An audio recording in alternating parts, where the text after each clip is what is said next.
যদি নেককার পরিশোধ করা হয়, ওই জায়গায় একই জায়গায় যখন ছেড়ে দেওয়া হয়, তখন আগে যারা গেছে তারা জিজ্ঞাসা করে, তুমি তো কেমন আছো না দুনিয়া থেকে, দুনিয়ার অবস্থাটা কেমন, অমুকে কেমন আছে, অমুকে কেমন চলতেছে, অমুকের অবস্থাটা কি, আমার ভাই কেমন আছে, আমার বন্ধু কেমন আছে, আমার ভাই কি নামাজ পড়তে কি পড়ে, আমার বাবা কি নামাজ পড়তে কি পড়ে, আমার মা কি নামাজ পড়ে, আমার অমুকে কি মসজিদে যায়, একে অপরের সাথে কথন কথন হয়।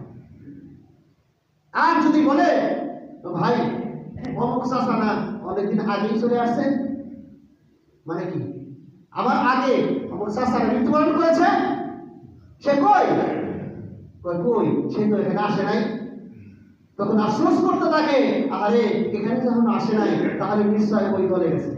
কোন দলে? নিশ্চয় ওই দলে গেছে। ওই দল মানে যেখানে আযাব হইতেছে, যেখানে আমার মধ্যে রূহ রাখা হয়েছে, নিশ্চয় ওই জায়গায় গেছে। আল্লাহু আকবার। তখন তারা নিজেরাও আফসোস করতে থাকে, কান্না করতে থাকে, আরে যদি দুনিয়াতে সামান্য সময় অতিবাহিত হইল, এই সময়টা কষ্ট করে যদি আমল করে আসতাম, তাহলে আমরা সবাই এক জায়গায় হইতে পারতাম, এক জায়গায় থাকতে পারতাম, আর আমাদের আরাম আয়ের সবাই ভাগাভাগি করে সুন্দর করে জীবন যাপন করতে পারতাম।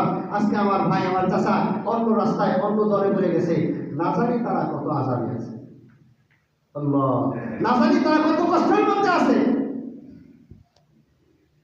এই জন্যই আমল এখনই ঠিক করা দরকার, ঈমান এখনই ঠিক করা দরকার। বাচ্চা হারুনুর রশিদ একজন বাচ্চা মানুষ, তার একজন বাদী কালো কুর্সি, সে ঘর দরজা তার ঝাড়ু দেয়, বাচ্চা যে রুমে ঘুমায় বেডরুম, এই রুম পরিষ্কার করা তার দায়িত্ব। হঠাৎ একদিন বাচ্চা কোনো কাজে বাইরে গেছে, ফিরতে দেরি হবে, এই বাদীটা তাও জানে যে আজকে বাচ্চা এই জায়গায় গেছে, আসতে অনেক দেরি হবে। রুমের মধ্যে ঢুকে যখন পরিষ্কার করতেছে, সমস্ত সব জিনিসপত্র ধুয়ে মুছে পরিষ্কার করতেছে, হঠাৎ বান্দির মনের মধ্যে একটা জিনিস উদয় হলো, হ্যাঁ এত সুন্দর বিছানায় বাচ্চা কত আরাম করে ঘুমায়, আমি যদি একটু এই বিছানায় শুইতে পারতাম কতই আরাম লাগতো। তোমার জন্য সুন্দর বিছানা অপেক্ষা করতেছে জান্নাতুল ফিরদাউসে।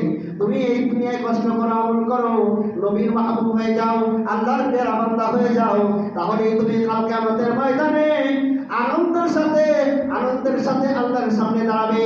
আল্লাহ তাআলা তোমাকে খুশি করার জন্য আল্লাহ তাআলা নিজ চিন্তায় তোমার ডান হাতে আমলনামাটা দিয়া বলবে, যা যা বান্দা যা, তোকে আমি বিনা হিসাবে জান্নাত দিয়ে দিলাম।